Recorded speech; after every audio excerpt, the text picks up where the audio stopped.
And today we're absolutely delighted to welcome Helle Wolder from Denmark. This international exchange of ideas and practices is sure to enrich our understanding of positive education. Well, thanks so much for joining us today, Helle. You're welcome. And I'll I'm just get looking forward to this.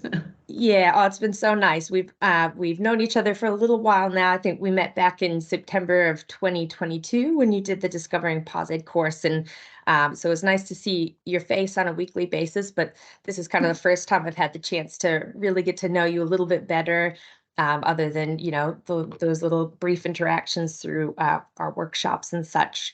But I'll give a little bit of a bio about Helle. So she's a devoted professional with over 2 decades of experience in career spans health administration and close collaboration with schools and daycare centers over the past 7 years. Helle's multifaceted role encompasses expertise in well-being and health, facilitation, and the development of innovative initiatives like a well-being curriculum. Her passion lies in working with character strengths, which she imparts to both children and adults through various contexts, including schools, workplaces, and one-on-one coaching. Helle holds qualifications in communication, child and youth culture, process consulting, coaching, and mental resilience training.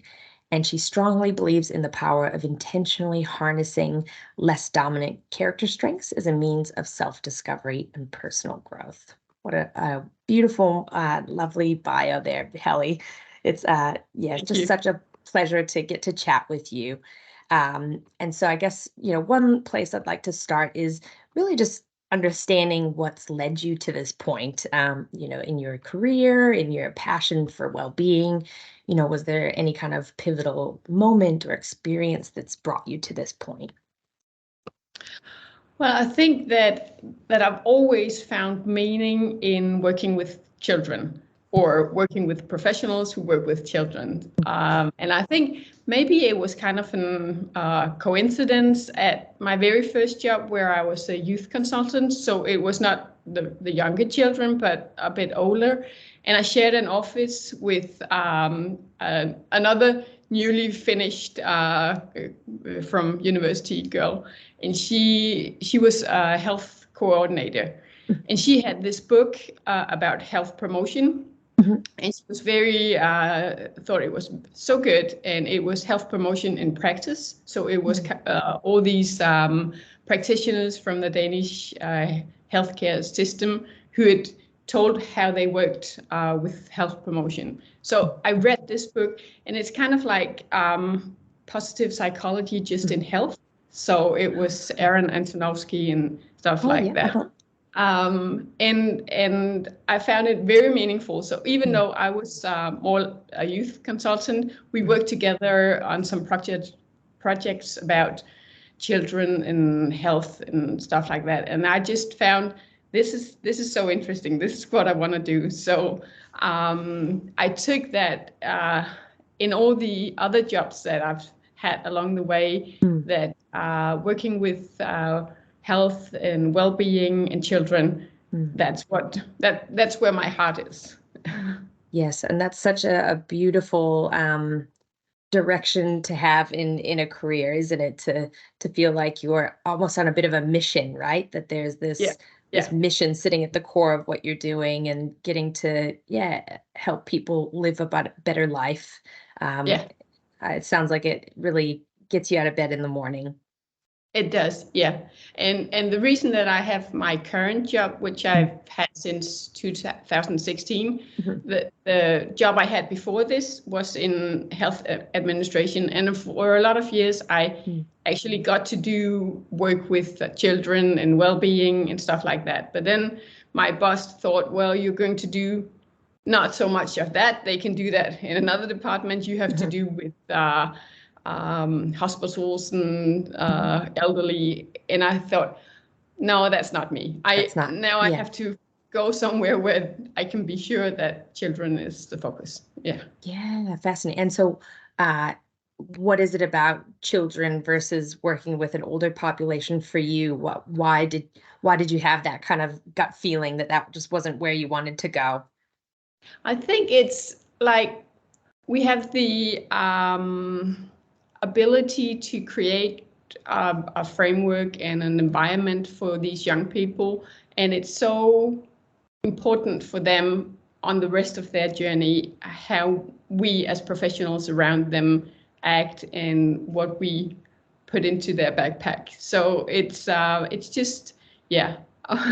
I don't know, it's important all ages, but I just I think that it's so important what we do when the kids are young.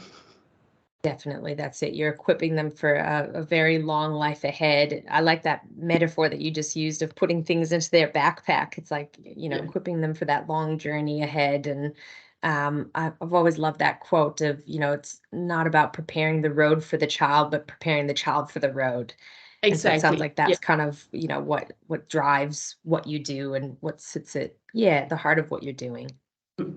So what we can teach them and show them when they're young, maybe it's not at that exact time that they're going to use that ability or use the tool that they've been shown, but sometime down the road they will say, there was something about being positive, or yeah. Yeah, totally. Just kind of planting a bit of a seed in their mind. Exactly. Yeah. Yeah, that's right. At Geelong Grammar School, we have our positive education class, and a lot of times you hear young people say they're not that interested in the class when they're in it, but once they leave school and go to college, it's like, oh yeah, there was that mindfulness thing that we did, or we looked at that, the iceberg. Where you've got all your behaviors on top and all the emotions and the deeper things underneath the surface, and some of those metaphors. I think metaphors especially, hold so much story and power that's really what jumps back out in people's minds down the track. That it's just that planting of seeds, I think, is really exactly. Yes. Yeah, interesting. So, so with your very diverse career, what could you maybe share a little bit more about some of those like notable initiatives or projects that you've been involved in relation to promoting well-being in schools or within community settings?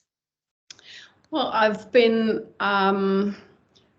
over the years involved in some different things. Like back maybe 10 years ago, we had this, that's when we started seeing that there's something about young girls, especially mental health, could do anything. So we had this project at some of the youth institution, like when they leave school and go to further education. So we collaborated with some of them and made like chat room, physical chat room at the school where they could come and talk to a healthcare professional if they had anything on their mind. But the most what I most remember about that project is at a school for the young people who had dropped out everywhere else. So where do you go if you don't go to high school or something like that? That's young people in a difficult position. So and they had experience that these young people were not acting together. They were kind of like acting beside each other, like small children. So we found out that their social ability were not that developed. So we actually got some material from the younger school age and changed it so it would fit this. They were 15, 17 years old, but taught them some of the, how do you interact with each other? How do you this and that in relations? Because if you haven't learned that skill, it's very difficult to be able to fit in at a workplace or in a classroom or anything. And that was, I think, discovering that maybe sometimes you have to go back and give them some of the tools. There's something in their backpack that's missing. Yeah, those Yeah, foundational social and emotional skills that they, exactly. Yes, yeah, I dare say that they, yeah, didn't learn in their family system. exactly. And so, yeah, it's kind of like, not learning the basics of, subtraction and addition. How do you then move on to multiplication and division if you don't have the foundations The of basics. maths? Yeah, It's, yeah, the exactly. foundations of life skills that Yeah, they missed out on. So it sounds like, yeah, that's really insightful that you guys were able to pick up on that and I guess adapt what you were doing to meet the needs of the young people you were working with, rather than kind yeah, of forcing them to fit within the system or the model that you first created. yeah. But we're able to be flexible and actually, yeah, adjust to meet their needs. Yeah, we thought that we were going to, because there was a lot of loneliness. That's what we found out. So we thought we Yeah, were going to give them opportunities to go to clubs or yeah, yeah. associations. But if they hadn't the basics with them, that wouldn't matter anyway. So yeah, Yeah, that's great that they even had the courage to show up. I think, you could picture a lot of young people who, maybe are aware that they don't have the social and emotional skills to engage well in those kinds of settings, just not come at all. So it's not even, in that kind of situation, it's not about access to activities or initiatives, but feeling like you're not equipped to even step into exactly. those initiatives. Yeah, Wow, exactly. Yeah. that's really interesting. Um, yeah, so that's a really fascinating initiative. Thank you, Helle. What an interesting. So, can you remember any of the materials that you went? You said you went back and looked at some materials and things for younger kids. What sorts of? Do you remember what sorts of things were involved in that? It's I don't it's a Danish concept that they Uh-huh. use in the smaller grades, like when the kids are 7, 8 years Mhm. old, and it's there's all these cards where you have to um, how does the feelings look, and why could you be mad or happy, or and what do you do if you see, oh, Jen is looking sad, how can I Mm. react when someone is looking sad, and like Yeah. all these basic things that you have to learn. How Hmm. do you treat each other with kindness and respect, and do the ethical thing. So it was kind Yeah. of like these materials that Interesting. the young children are working with sometimes, and we could adapt them to an older group. Yeah, so cool. So yeah, a lot of emotional intelligence in there, and Yeah. but also, yeah, that pro-social behavior as well. That's awesome. And did they seem to respond really well to those They lessons? did. Unfortunately, after the 1 year, they left the school. This is a school where they only stay 1 year, and then Okay. hopefully they will go back to high school or to Or move on to yeah, university or some something, other or place where yeah. they can get a work or education. Okay, So yeah. I don't know now. Now it's I think 8 or 10 years ago. Mhm.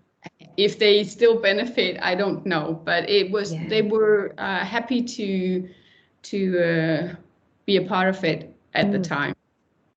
Did you find that at first were they engaged straight away, or did they seem a bit like, oh, this seems, you know, really really young for us? Or can you remember? I know it's, as you said, almost a decade ago now, but Yeah, I think it just took a while mm, to get there, because why are we going to, yeah, learn this? yeah. But I think I don't remember how quickly they surrendered, but it made sense for most of them. Yeah, Yes, yes. Oh, yeah. that's really interesting. Thank you. Um, so, with your career spanning these 2 decades or so, what would you say some of the biggest changes have been that you've seen in schools or daycare centers around approaches to well-being? I think that the biggest change is that the schools and daycare centers today see it as a very natural part of their work, or most do. But back in the 2000 the zeros, is it Yeah, called? yeah, yeah. Something Yeah. like that. It was kind of like health or well-being. That's another department. We're Right. the school. We have to teach, and Yes. that's not us. That's someone else. But I think today everyone I'm working with is aware that this is a key responsibility for the school and the daycare centers. Yeah. And what do you think has shifted that thinking? That, because I guess that, that seems like a big mindset shift, isn't it? Where, you going from thinking, oh, this is the responsibility of somebody else, whether it's the parents or a different department, or, outside of what I do, I teach maths and science and so on. And but now to see that, emotion socialization practices being part of what you do, seems like a big mindset shift. What do you think's contributed to that? Mm, I think that it's a general thing in everywhere that we're better at talking about well-being Yeah. just generally. And then I think that at least here in Denmark, there's very much talk about young people not thriving, Yeah. and there's mental uh, well-being discourse. I don't know what it's called. Yeah. Like everywhere in the medias, and so you hear about young people not being well. Yes. And I Yes. So think just that greater awareness of the issues, really. exactly. And I think there's a lot of teachers also who feel that if they have a handful of young people in their class that are some are depressed or stressed or anxiety and stuff like that, Mhm. that affects their ability to actually do what they want with the group. So it Yeah. has to be something that they're aware of as well. Yes, yes. So just, if they ignore the problem or do nothing about it, it actually makes their job harder in the end when you have a few Exactly. kids who Yeah. are kind of derailing the learning process essentially. Yeah, Yeah. really And I think interesting. there's still teachers somewhere that would rather, could we then take this children out and Right. Yep. let him be somewhere else? Yeah, But yeah. um, here we had about 10 years ago, there was a national um, it was a goal that Mhm. as few pupils as possible should be given schooling offer somewhere else. So even if you Okay. had a diagnosis or was in a difficult position, you should Mm, be in the classroom. And of interesting. course, if it's affecting the child very much, we Mm, have special schools. But okay. a lot of the children in difficulties were going to be in the class. In So the average teachers class. had to adapt to that.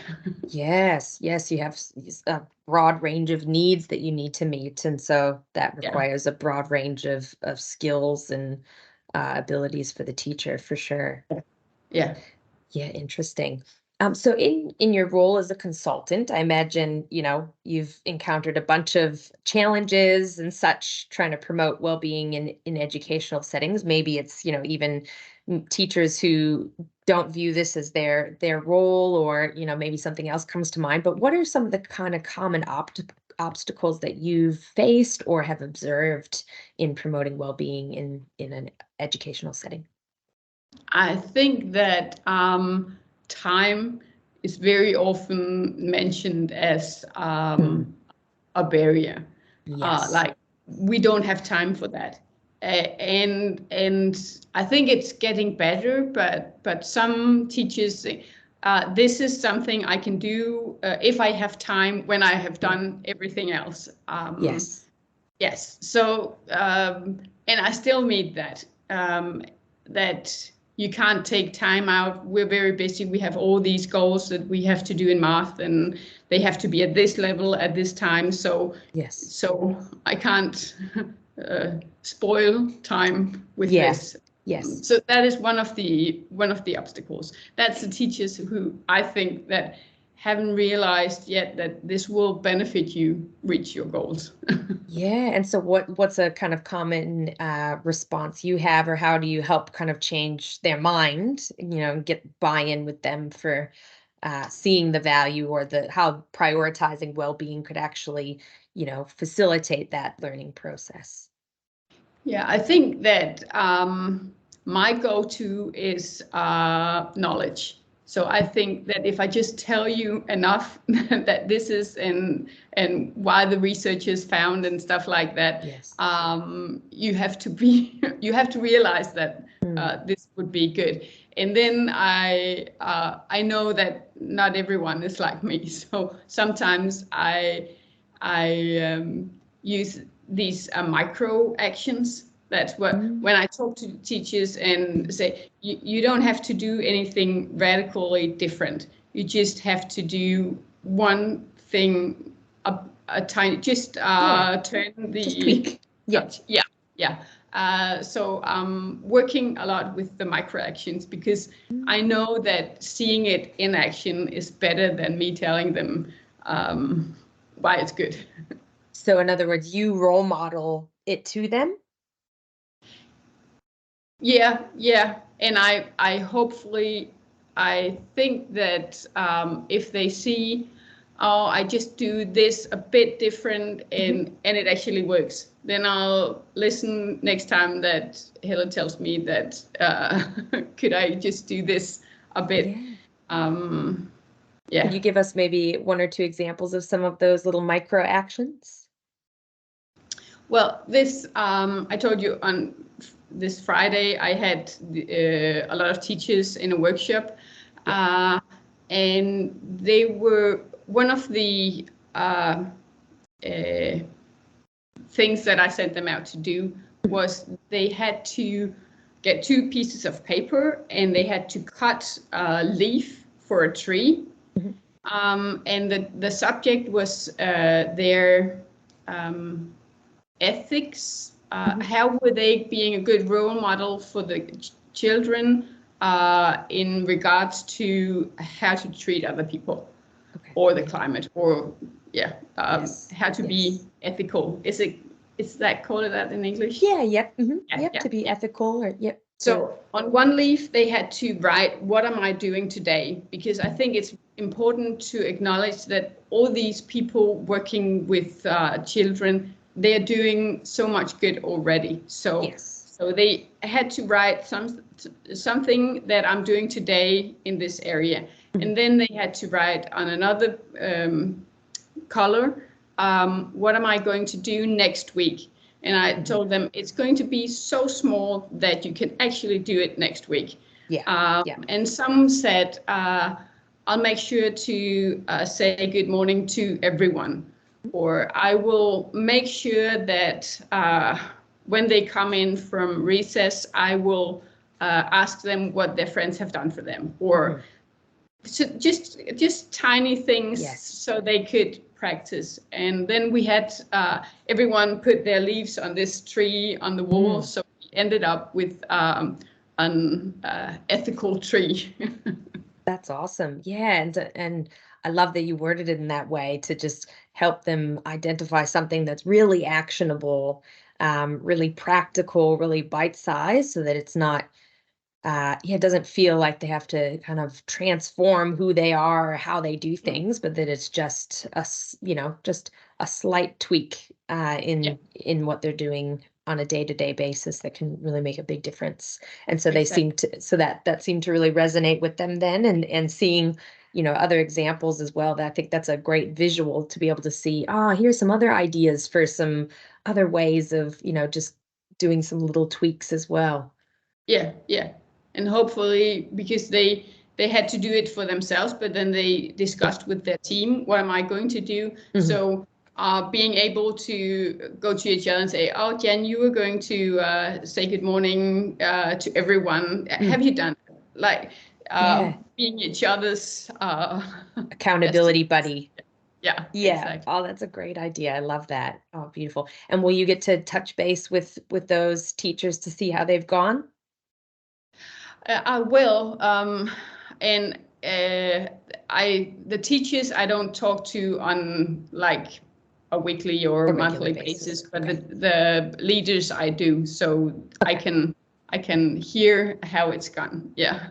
Lovely. That's awesome. Yeah. Yeah, so you mentioned time is a common obstacle. Are there any other ones that you can think of that are ones that you've seen or had to overcome in working with teachers? I think that sometimes there's a bit of resistance if people kind of think, I'm already doing that. You Yeah. Can't you teach me anything new here. exactly, yeah. Yeah. And that's why I'm very aware to say I know you all do well and you Yeah. blah blah blah. Affirming what they're already Yeah, doing. Yeah. from them that they are doing good, Mm, and some of the things you do just naturally, you haven't had maybe a language for it, but it's not because they're not doing it. So yes. I think it's very important to acknowledge them at first, and maybe say you won't probably hear anything revolutionary new, Mm, but this is confirming what you know and what you know by practice, maybe mm, giving a language to it, and yeah. then it's discovering where you can twerk and do something more here, or maybe they will say, oh, I see all the kids' strength and I support their interests. And then if I ask them, is it everyone and is it Mm, all their interests? Maybe not. Maybe they have a tendency to see the interests that resonate with themselves. yeah. Interesting. That's a conversation I had with some professionals in a daycare center, Mm, and they were very willing to follow the child's initiative when it was something they thought was nice or fun or yes, that yeah, they were interested in. Yeah. if they were interested. But the boys that always wanted to play football, Mm, not so much. I don't like football. Yeah. Yeah. Yeah. So just the conversation about uh, could you do it in other areas, or like that's, I think that's very giving, just to be able to Yeah, that's a really good point. I think I it sounds like it's so valuable the role that you're in to get to kind of speak to people on an one-to-one sort of individual basis to I guess expand their awareness of the way they're operating and that I really like what you said too about helping them put language to what they're doing. And I think it's also really valuable that you're, in those groups that you're working with, that you're kind of giving them a common language to work with as well. Because then when a student is moving from class to class to class, it's more likely that they're going to start, genuinely having these concepts or ideas embedded, those little Mm, seeds will really start to sprout because they're hearing similar things with a common language that they can, um, that can really take hold in their minds. So that's, exactly. Yeah. yeah, So that's that's, really great. yeah, and I'm trying to find these buzzwords. Yeah. Like, so can we talk strength? Can we talk engagement? Can we talk Yes. relational competence? Can we like, and then Yes. just put them everywhere Mm. that I'm able to, so they meet some of the same things. Yes, yes. So those terms or concepts that kind of, yeah, everybody can wrap their mind around and keep Mm, using and keep seeing so that yeah, that it just kind of builds, it's like adding meat to the bones. And so you're giving them the exactly. bones and they're just kind of, yeah, adding to it. And, you know, Yeah. uh, and there's still room for creativity and diversity in the way that we talk about or do Mm, things, but that you all have that same kind of skeletal structure that you're working from is really valuable. Exactly. Yes. Yeah, interesting. And so is there kind of a set framework that you guys are operating from, or um like a so I guess, for instance, with our positive education model, we've got the 6 domains of well-being. Is there something like that that you guys use? I have translated the the positive education model to a Danish context, and to begin with, I use something like the ones that you have with the circle and the domains around. Now I have changed it. I don't know if it stays this way, but to a tree. So the different branches are different domains because they kind of overlap. So if you talk about engagement and meaning, it will spark positive emotions, and so that was my metaphor for it's all part of the same tree, and sometimes the branches interact. Definitely. Yeah, so just acknowledging the interconnectedness and interrelatedness of all of those different concepts, and that it all contributes to thriving and flourishing. That's fantastic. Yeah, in your impact project, so this was back in September 2022, you mentioned that you were going to be teaching elements of POSED to all staff at one school that year. What were some of the things that you'd hoped to achieve, and how did that process go for you? Well, I think it was a success.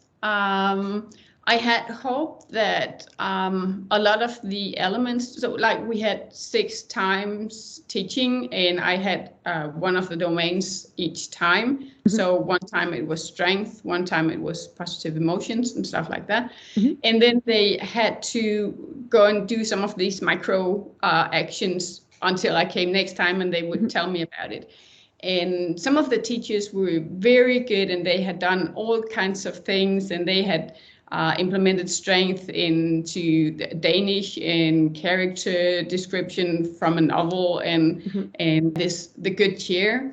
So a child would sit, and the other kids would spot strength and kind of like that. And then some of the teachers kind of forgot to do anything, and there was what were we talking about last time and stuff like that. So not very engaged, or for everyone, but it definitely had an impact on some. And I think like at the DPE, it's once a week for a shorter time, and I think that's very good, because you kind of get you have to do something before next Thursday, because that's when I have to tell about it. There was a whole school year, so it was 6 times. A bigger gap of time between each meeting point. And that it meant that they had time to do these bigger projects. So it was just not just a micro action, but tweak. The actual teaching, but it also kind of we lost some of the momentum. So I think every method has its advantages and disadvantages. Of course. I think I would prefer to do it with not so much of a gap. Maybe once every 3rd week or something like that. Yeah, and maybe then there could just be like a big gap at the end of like a check-in, after the fact, a few months or so down the track, to see how did you go with a bigger project. But sounds like the structure that seems to work well is to have a smaller chunk of time between the meeting points, to, as you said, to keep the momentum going, and also I guess to build up that culture of, oh, we're all doing this, and so if you don't kind of chime in, you're sort of on the outer a bit. But it's difficult because at least here in Denmark, teachers they don't have big meetings where everyone is present more than once a month, And so this was every second month I could get the time, and the other ones were for Taken all up the other already. stuff they had. Yeah. Yes, So of course. yeah. Well, that sounds like, that's pretty good then. If you were getting every other month's meeting, sounds like it was prioritized fairly highly if It that's. was, yes, yes. Yeah. So, and I think that at least one of the teachers, she's in Denmark. We have a learning center in every school. It's something that you have to have, and it's a library, and there's resources for guiding the teachers, like in a math tutor or stuff like that. So these learning centers, they have their own magazine across all the Danish schools. And there was one teacher at this school. She's involved in that. So she asked me to write an article about how I work with strengths and in schools with the kids. So I did a piece there because she thought it was so interesting, and she would like to tell everyone else about it. That's awesome. And so what were some of the key things you said in the article? Well, I wrote about the 24 strengths and why it's important to actually know your own strength and the kid's strength, and how you can work with it in everyday school life. So, and that was not from this school, but from another school where I have taught the 7 to 9 year olds in strength. So I gave some samples there, and some pictures of posters they had made. Oh, that's lovely. Yes, so showing strengths in action. Well, that Yes. leads perfectly to my next question of, so I guess you mentioned in your bio that you are particularly passionate about character strengths. How do you go about teaching character strengths to children and adults? So it sounds like first you kind of, you identify what the 24 VIA character strengths are, and, where do you go to from there? Well, when I've had the kids, and it's mostly been in Denmark, first and third graders, which is 7 and 9 years approximately. I don't know if it's similar, but we've talked about the strength and what is kindness and what is courage and what is curiosity, and then just a bit, because they can't sit still for that. Then they get into groups and they have to do a poster. So how do you think that hope looks? And they cut in magazines and write and draw and stuff like that. And then they have to present it to their classmates. And then last time I did it, I had 2 days with this class. And then they had the homework that they should spot strength in their family and in themselves, and then tell us about it the next day. And I thought that kindness or love or curiosity, that's the easy ones for 7-year-olds. Yes. And then the first little guy who raised his hand, he said, I used forgiveness last night. My brother picked on me, and I just said, oh, never mind. That's really just lovely.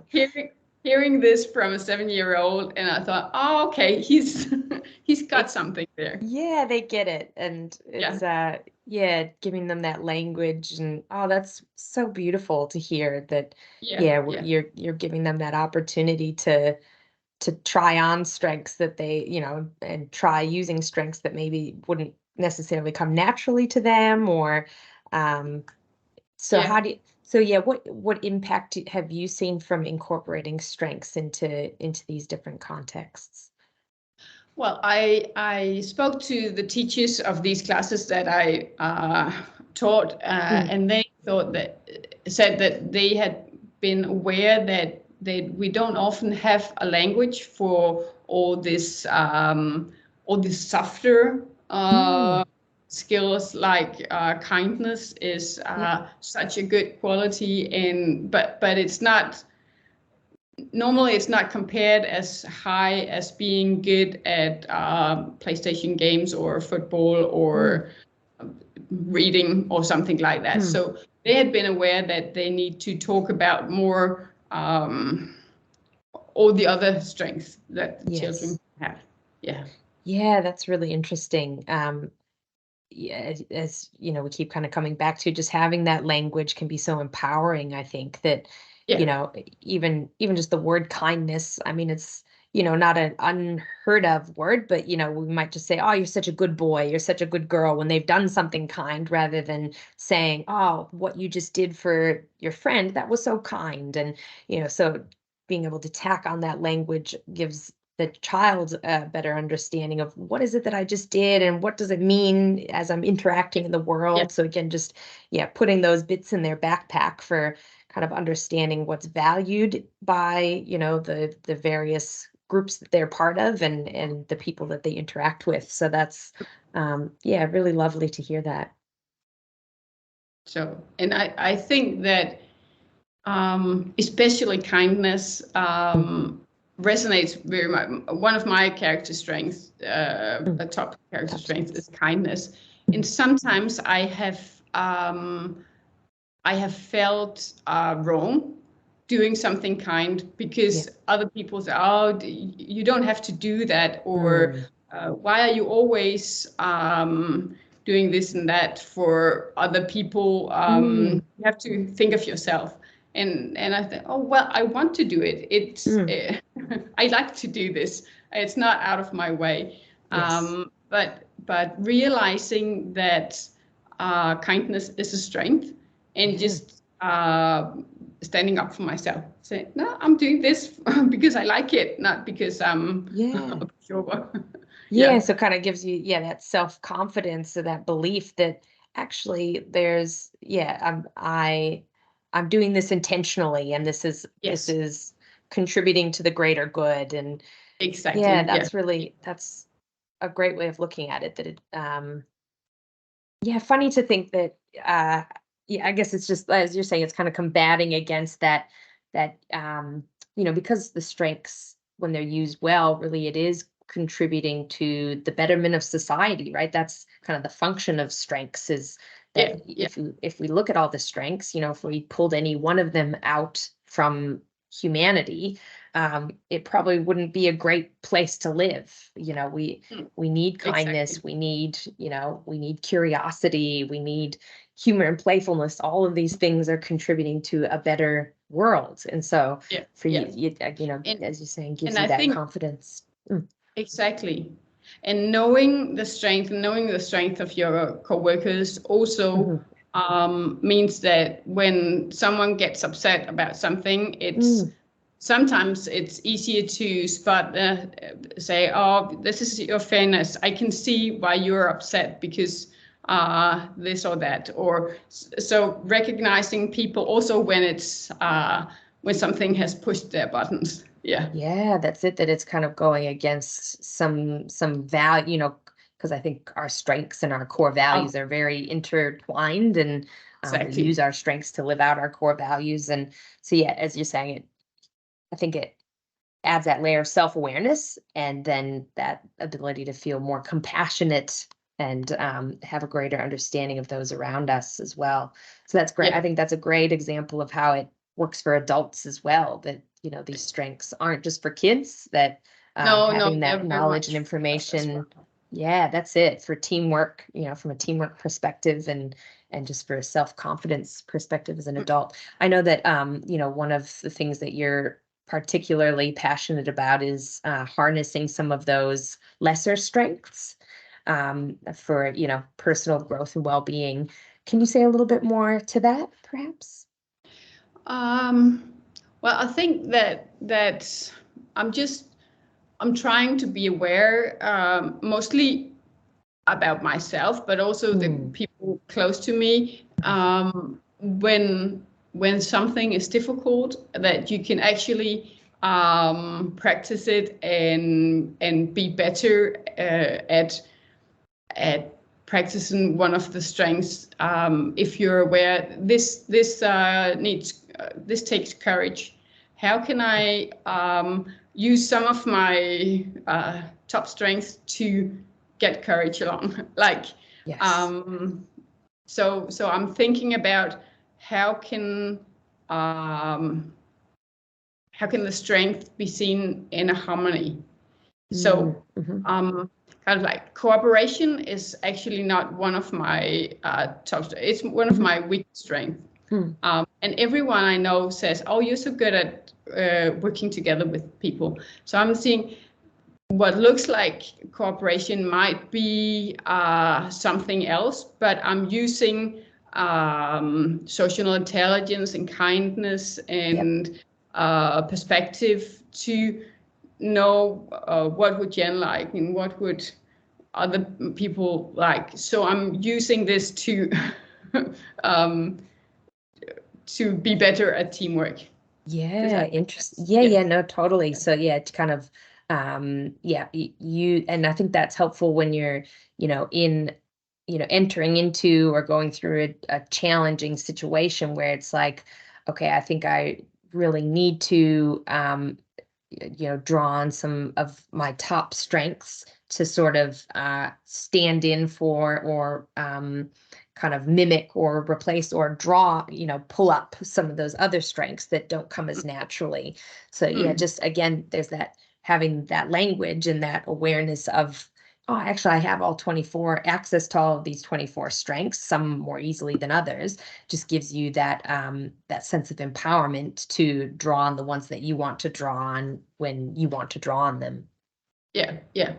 And when I'm teaching grown-ups, my co-workers or teachers about it, I said it's very important that you don't see this as a checklist or now you can never use hope because it's at 23, so you're not good. So just be aware that maybe it takes more energy to do it, but of course you can do it. And in some situations, it comes very natural to you to use exactly that strength because you know that is what you need. So give a language to that kind of, because otherwise people will be sometimes very black and white. This is what I'm good at and this is what I'm not good at. Yes. And in that example of hope, if hope is your 23rd strength, but you're in a situation, a challenge where you need to feel hopeful, looking at what some of your top strengths are and think, oh, what could help me draw on hope, or what could be a good stand-in for hope? Maybe it's my curiosity, maybe it's, okay, I should, go read a book on something that will help me feel more hopeful, or humor and playfulness is, really helps us kind of transcend above challenges, and that might help you feel more hopeful. So, hope might end up being a byproduct of using one of your strengths that come more naturally, or you just, think how can I use hope even though it's a harder one to lift, getting creative. And sometimes it's okay that you use strengths that will drain you if it's for a period, or just be aware that if you come home are exhausted, maybe it's because you had to use perseverance very much today and it's not your top strength, but that's okay. You could do it, and then it's okay to be drained because it took some energy. Yeah, and that adds a layer of kind of self-compassion to it all as well, that it's you're not a bad person or weak or something because you're tired after using a 23rd strength. It's it just doesn't come quite as naturally to you, but you felt like you needed to use it. But I think, as you're saying too, it helps to be mindful of which ones really drain us so that we can try to use those ones sparingly, and again look to the ones that do come more naturally that might be able to be more energizing, but that still help you achieve the outcome you're looking for, but it's just harnessing a different strength that's a bit more energizing for you to use. Exactly. Yeah. Oh, so fascinating. So do you tend to use a lot of strengths work then with like one-on-one coaching or more group work? Not so much, not as much as I would like. Sometimes I do it, but it's often like a coincidence. So if I've taught it to a group of people, and then someone wants to dive down and say, oh, how could this be? And do you think this or that? Or so explore the strengths in more depth. And I'm always happy to go into these discussions, but right now I don't have a lot of just one-on-one coaching. We'll sit down and we'll talk about it deliberately. Yes. Oh, interesting. So I guess just curious if you have any advice for educators or school leaders who are, really looking to prioritize and promote well-being in their schools, maybe any specific strategies or approaches or activities that you'd recommend. I think it's actually very important that the leaders want this, because it can go bottom up, but I think that if the leader says this is a priority, you have to do something well-being related, and you actually get the time, and I'll make sure that there's education or room in your preparation to do something, or kind of like if it's it doesn't just come natural if you want to reach every child. There's some teachers who will love to get the opportunity, but if it's not something you have to do, there's also someone who won't. So if every children, we have this saying that you, as a child, you don't have to be coincidentally lucky. Does that make sense? So it shouldn't be if you had Jen or if you had Helle, you had completely different teaching, because you would prioritize well-being and I wouldn't. So you have to have this, and it's always different because people are different, but it shouldn't be setting just a standard that everybody is trying to meet, so that every kid gets this kind of base experience of having their well-being cared for. If you want to reach that, you have to be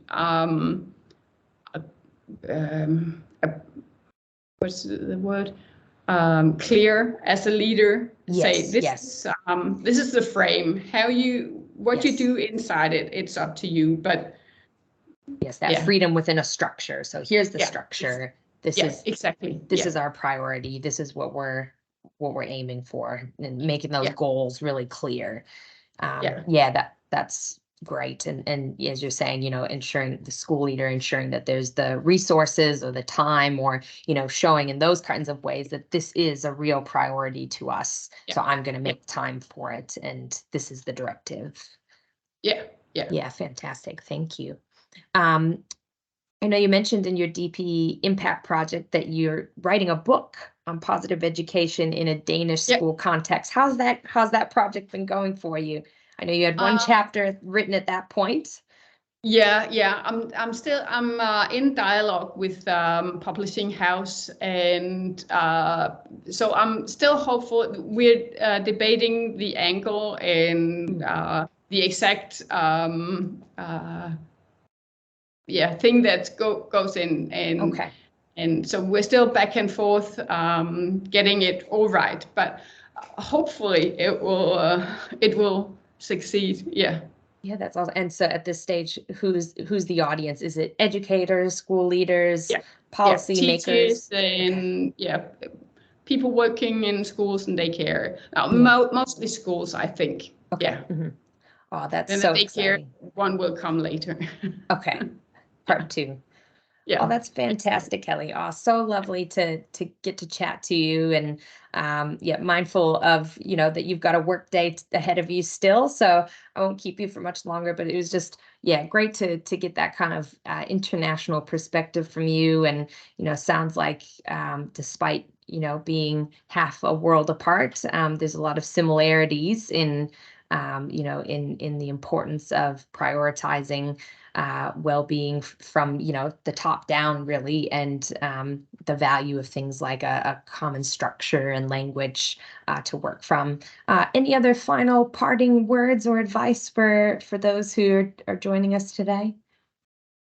No, I think for me it has meant a lot to discover your community in Australia, and because even though there's a lot of people who also work about well-being in Denmark, but working the same way as you do, very structured, that's an inspiration for me. So thank you. Oh, Helle, that's so nice to hear. And yeah, just very grateful for your contributions to our community, the community of practice, and the insights you brought into the Discovering Positive Education course as well. It's really been a real treat. So thank you so much for taking the time to chat with us today. And can't wait to see you at the next community of practice meeting. I'm sure we will. Yeah, exactly. We will. It won't be long. Yeah. Lovely.